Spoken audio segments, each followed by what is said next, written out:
We're back with more Vancouver Blizzard draft-only franchise here on 2K25, and I just want to start out this episode by saying thank you for all of the feedback I got on the last episode, just in terms of, I don't know, maybe what we could do to improve the team.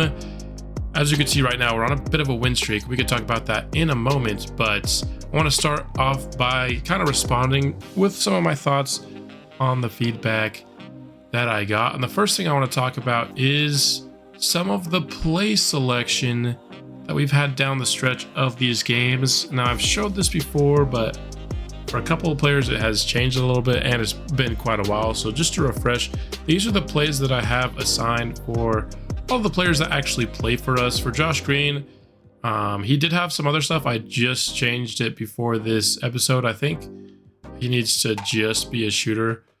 I've seen him on some of the cutting plays, which he had as one of his priorities, and I just don't think he's very good at them. So just shooting for him. For Christie, we have some pick and roll stuff and some handoff stuff. And then as a shooter, Saramago, he is involved in the pick and roll, both as a ball handler and as a roll man. This was cutter. I changed it to isolation for the playoffs last year.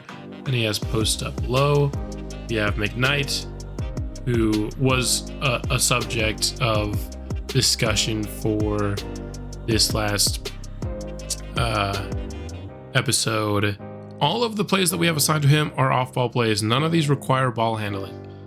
And so I think the problem with it isn't what we have assigned to him.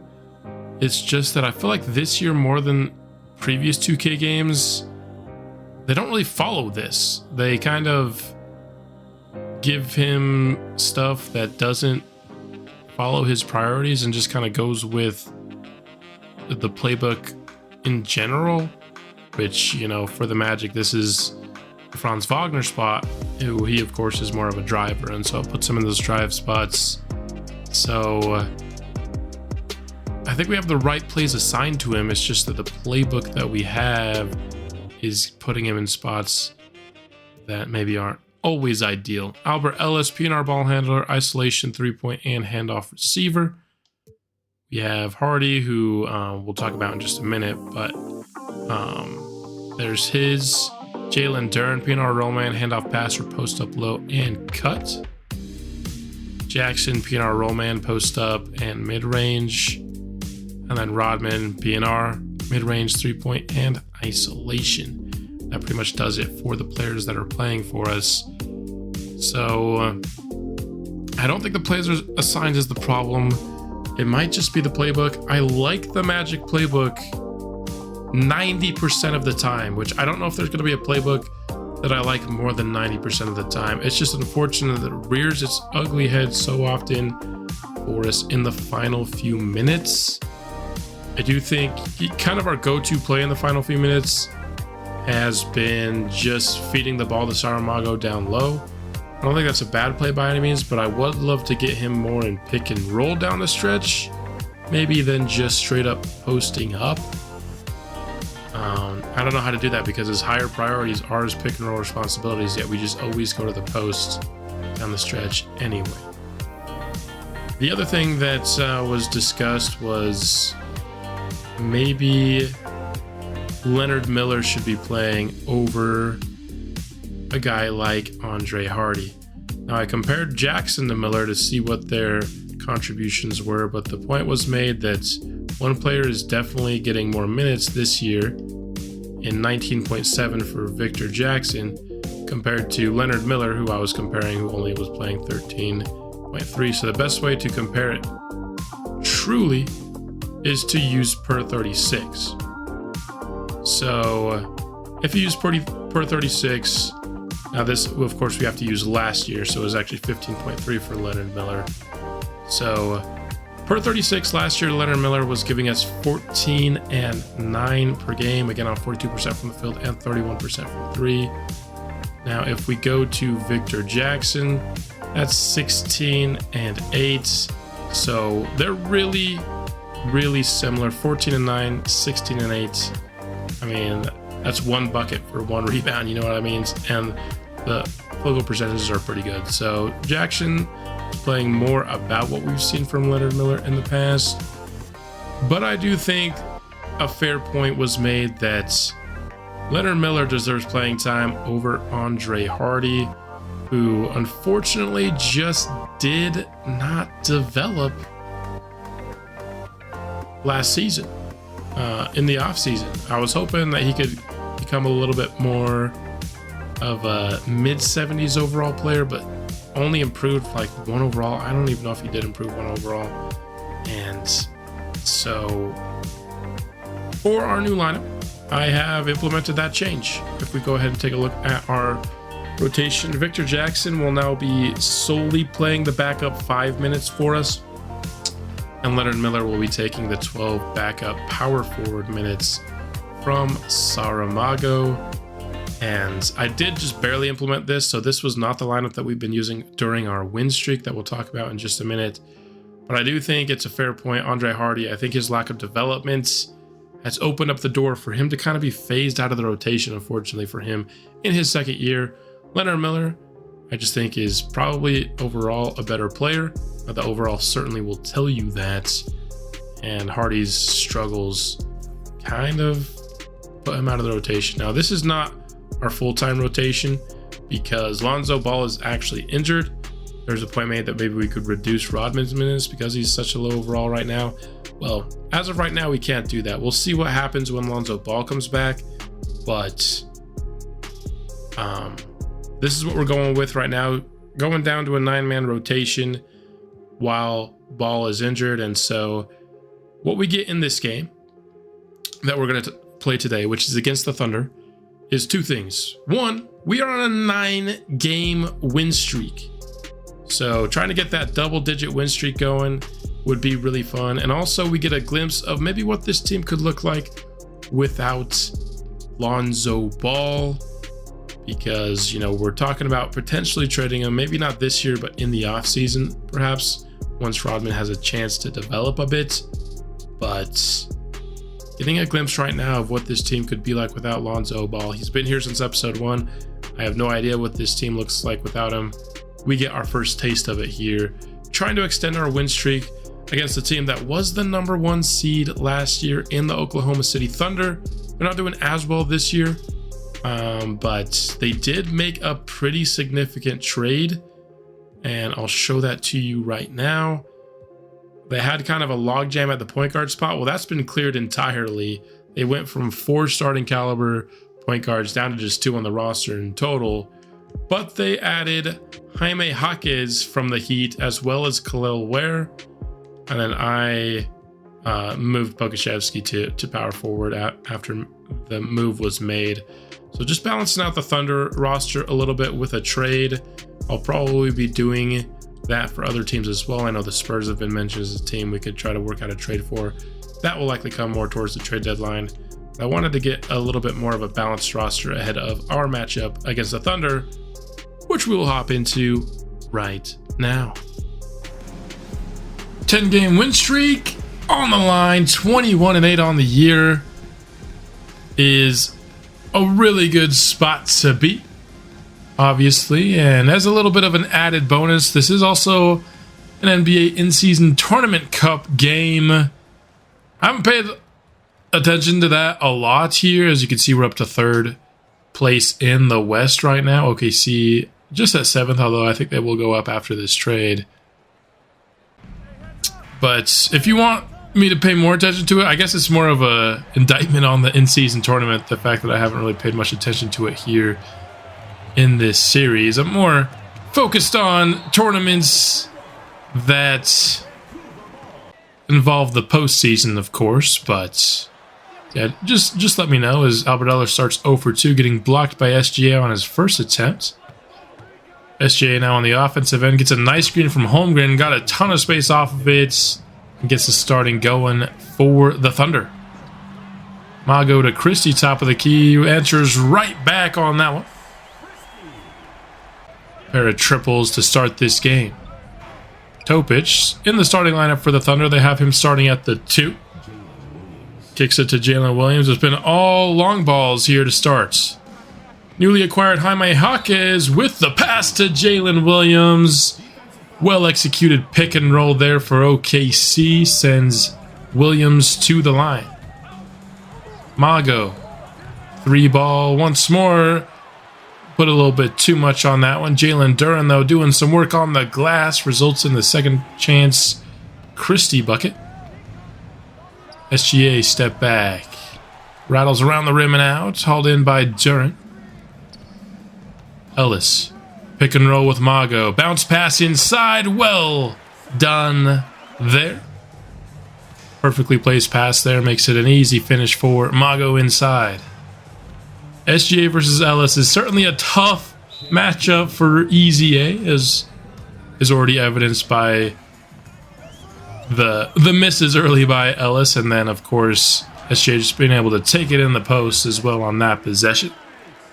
McKnight gets his scoring started there on the inside. A nice finish through traffic. Ellis driving in again on SGA. Looks like he was trying to draw a foul. Missing the layup. Tough start to the game for EZA. Things not going to come so easy for Alberts in this matchup. Rodman, quick trigger in transition. Gets the foul behind the three-point line.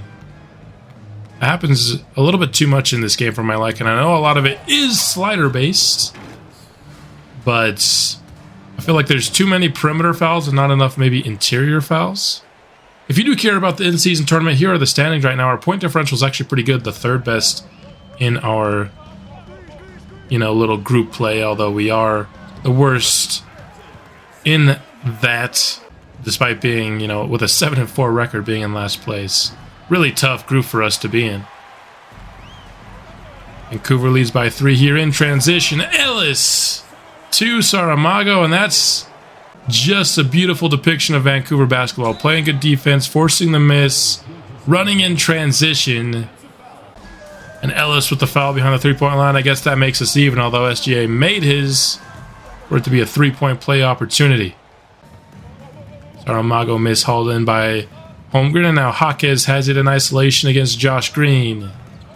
Nice defense there, forcing a tough shot by Jaquez. Ellis, top of the key, still struggling in this game, yet to score his first basket. Short run the other way, finds Holmgren, but Duren there right with him for the nice contest. Mago, downhill, that's where we like him to play. Couldn't get that one to go, but he does haul in his own rebound. Ellis, driving again, trying to get his night started, but an ice cold start for the starting point guard. Mago, pick and roll with Duren.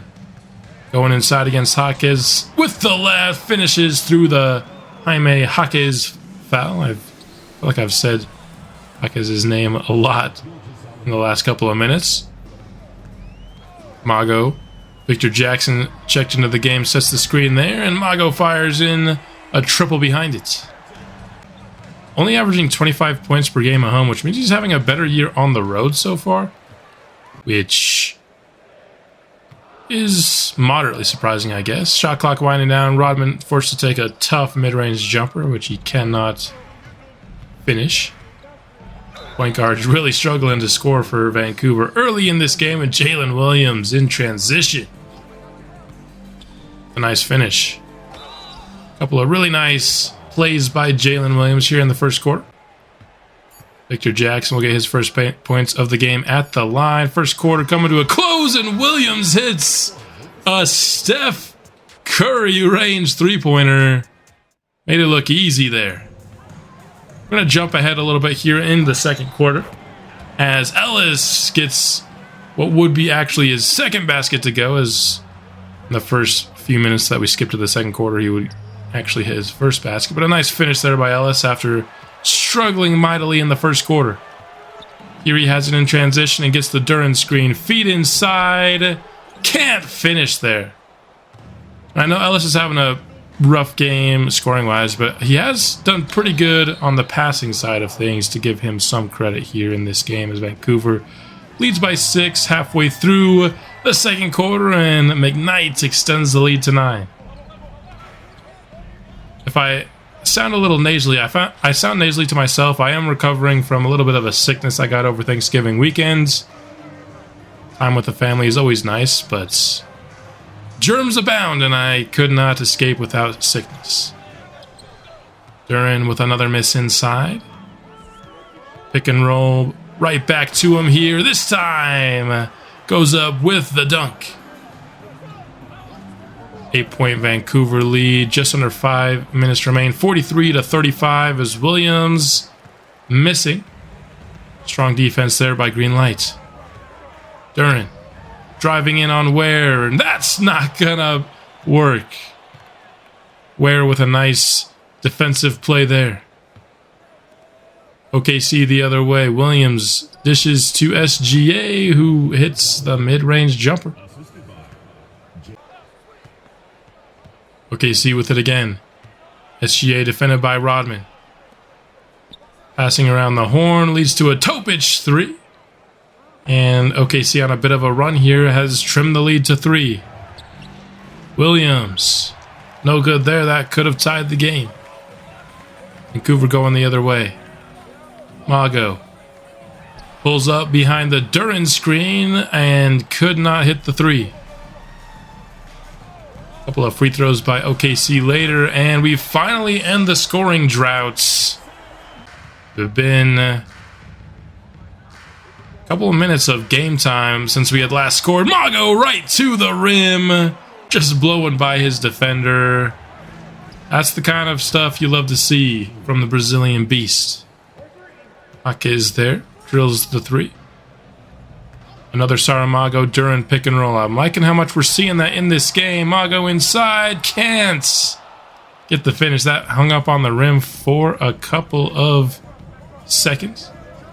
Holmgren left all alone for 3 on the other end, and we luckily avoid the make there. But on the other end, Jalen Duran, unknown left ankle injury, trying to go for the offensive rebound off of that Saramago miss. And so we have Andre Drummond check into the game. Of course, when you have an injury, your custom lineups get totally thrown out the window. So Drummond getting some second quarter action here. Tie game, 48 apiece. Shot clock winding down. McKnight forced to put something up from the corner. It's no good. So OKC will try for the last shot. It's a tie ball game. Williams hit the buzzer beater at the last quarter, but can't get it to go this time. Low scoring half. There was a couple of lulls there for Vancouver.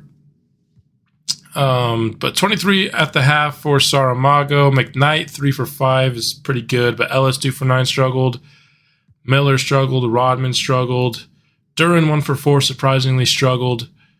Needs to find somebody to come out and help Saramago here in the second half and put up some points. The top 3 options for OKC all shot 50%, and in the case of Williams and SGA, they're on pace for 30-plus point performances. As you can see here, 3 minutes of game time without a score for Vancouver. Just some really tough stretches offensively. OKC is making it hard for us. Like I said, other than Saramago, who hits a nice jumper there, we need to find somebody else who can provide some consistent offense for us. McKnight was 3 for 5 in the first half. Can we get some more open shots for him in the second? Christie hits the catch and shoot jumper to give Vancouver the lead here. Williams trying to respond. Just can't do it. Christie with the ball takes the Saramago screen and pulls up off of it. The defense was right there. Not much space to operate. Topic for 3. Rims around and off the backboard and in. Knight to Christie. Hit his last 3 and hits another one here. Maybe Max Christie can get something going here in the second half. Holmgren able to finish over the top of Jalen Duran,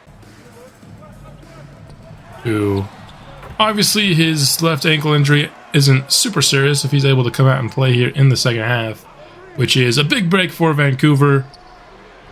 Losing Duran is a pretty big loss. We don't have a really good replacement plan for him. I mean, we could bring Andre Hardy back in the lineup, but who do we start in that case? I don't think we really have anybody that you'd like to start coming off the bench at the 4 or 5 spots. Saramago has a few defenders on him. Swings out to Albert Ellis, who just continues to struggle, man. It's tough for this offense.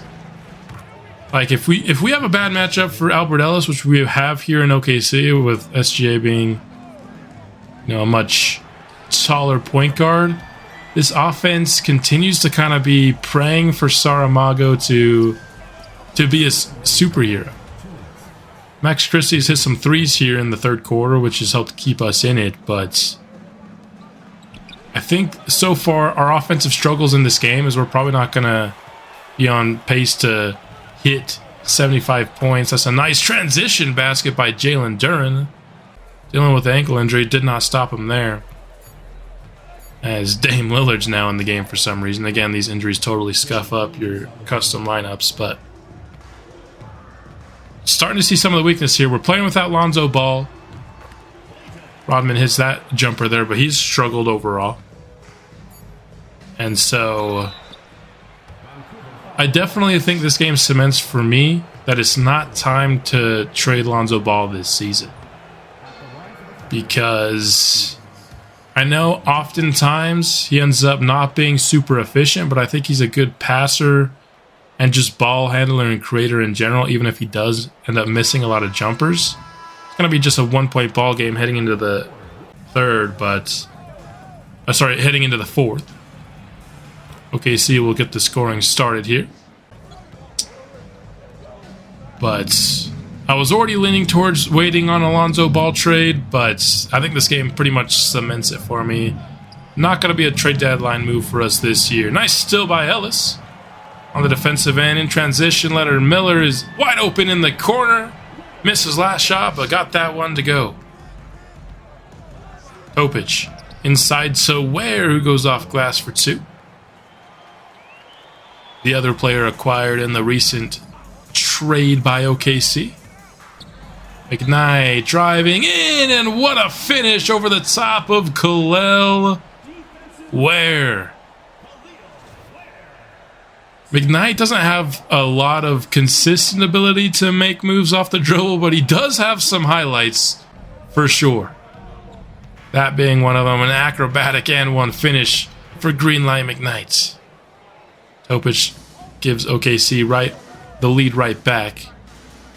Ellis to Green. He's going to put up a 3, but a good hustle play there by Lou Dort to work around the screens. In transition, Williams going against Miller inside. What a block by Leonard Miller. Now Vancouver in transition. Victor Jackson gets the man to bite on the pump fake, but he took too long to put up the shot after it. Allowed him to recover. Williams gets Josh Green to go on the pump fake and draws a foul. McKnight, no good on the catch and shoot jumper. That's a corner 3 for Stevens, who I haven't heard his name called a lot, but that's a nice play by him. McKnight inside, no good. Back-to-back misses there, and that's just a bad pass on the alley-oop attempt. Stevens going the other way, and no good there. Now Vancouver's running the other way, just running the full length of the court, both sides, and it ends up in a Vancouver basket. Topic for 3, missed it off the screen. Jackson, step back in the mid-range, missed it. Offense in another one of those lulls right now, seeing some misses here. And what a block by Victor Jackson. He's going to sub out of the game right after doing it, but a couple of highlight blocks by our backup big man here in the fourth. Hawkins, that's a deep 3, and he drilled it. Christie coming off the off-ball screens. Had a nice 3-point shooting third quarter. Unable to make his first attempt here in the fourth. SGA, way too much space for a player of his caliber. OKC now leads by 8. No good for McKnight. These cutter plays haven't worked as well as you might hope. And now OKC takes a double-digit lead. Another offensive little opening up the door for OKC. It's been kind of the story of this game. Ellis gets it to go.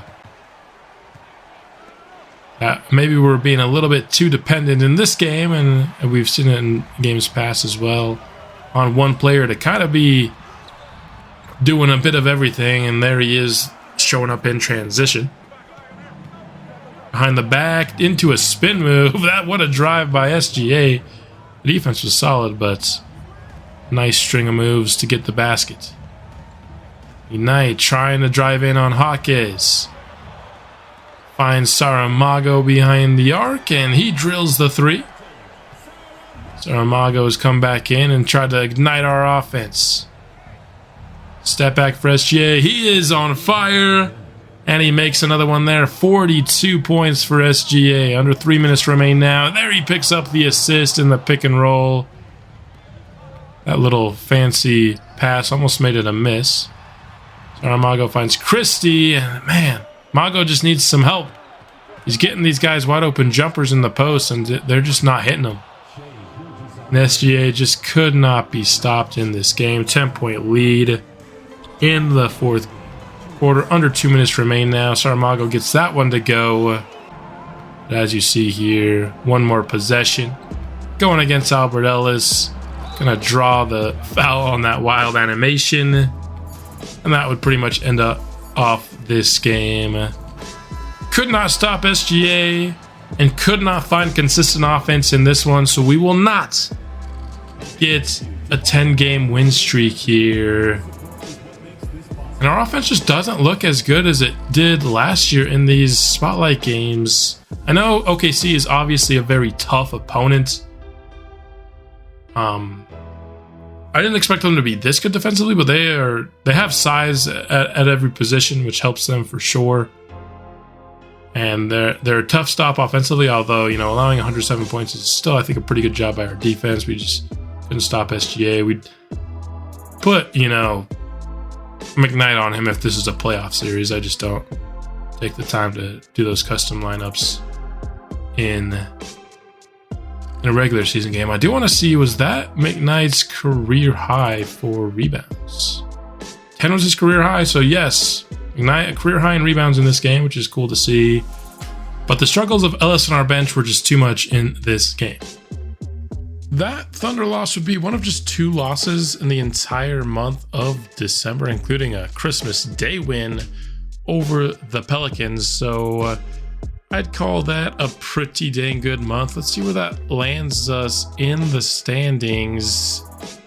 That puts us at number 3 in the West, currently behind only San Antonio and Houston. And if we look at Seattle, which will be a team that I'll be making a video on shortly, just to give a little bit of a preview. They are currently 15th in the conference. Taking a look stats-wise now, maybe think how things have changed up in that regard. Still getting roughly 29 points per game out of Saramago. 10.5 rebounds, 6 assists with almost 3 stocks. So he's continuing to have just an insane year.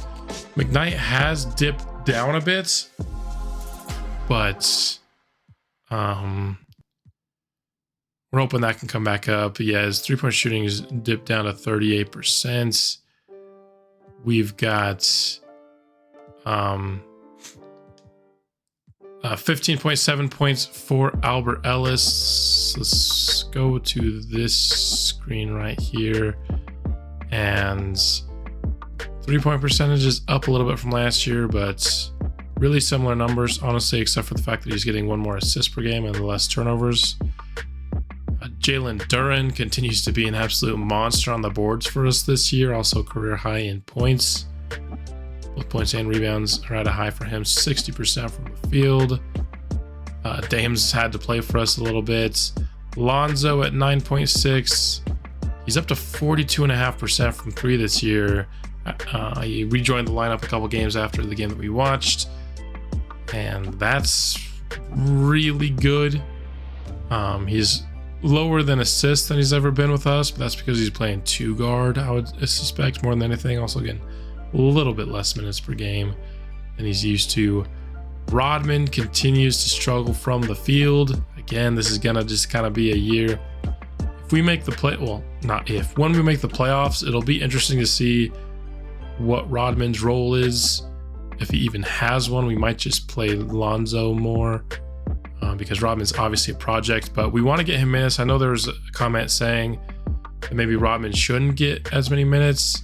The thing with these prospects is you have, the bust range of potential with him, right? And one of the ways you get that is just not playing them.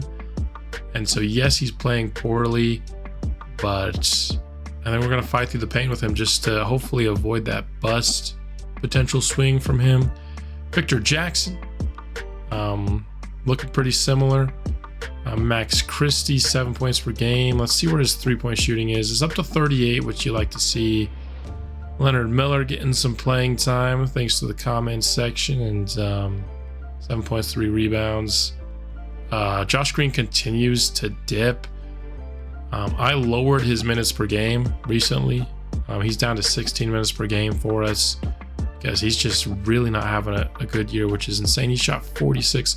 I wasn't expecting 46 to happen again, but his first 2 years, 39, 40%, going from 46% down to 31. Yes, it's low attempts per game because this guy doesn't score that much for us, but that's still way too large of a swing. 15% swing. Hardy might be done for the year unless there's an injury that brings him back into the fold. There almost was with Dern, but that's the status of the team. I would give you guys a status of the draft coming up soon, but once again, kind of a little bit of foreshadowing. I'm planning on releasing a video that will explain the beta testing, which I'm thinking we're going to start here relatively soon for the fan or subscriber controlled second expansion team. As you can see, I'm currently in control of the Supersonics right now, but that's all I got here for the episode. Hope you enjoyed it. We'll have another one coming out soon, and until then, bring the Blizzard.